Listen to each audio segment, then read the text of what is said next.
নমস্কার, আমি আদ্রিত মুখার্জি। 25শে বৈশাখে কবিগুরু রবীন্দ্রনাথ ঠাকুরের আজকে জন্মদিন। উনার লেখা কবিতা হাট আমি শোনাতে যাচ্ছি। উমর পাড়ার গরুর গাড়ি বোঝাই করা কুলসি হাঁড়ি, গাড়ি চালায় বংশী বদন, সঙ্গে যে যায় ভাগ্নে মতো।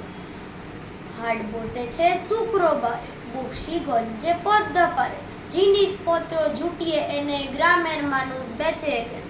উচ্ছে বেগুন পটল মূলো, বেতের বুনা ধামাকুলো,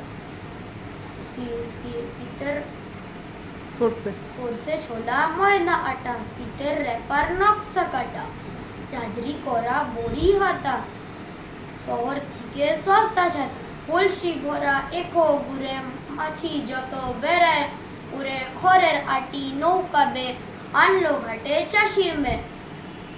অন্ধকানাই পথের পারে গান শুনিয়ে ভিক্ষে করে পাড়ার ছেলে স্নানের ঘাটে যান।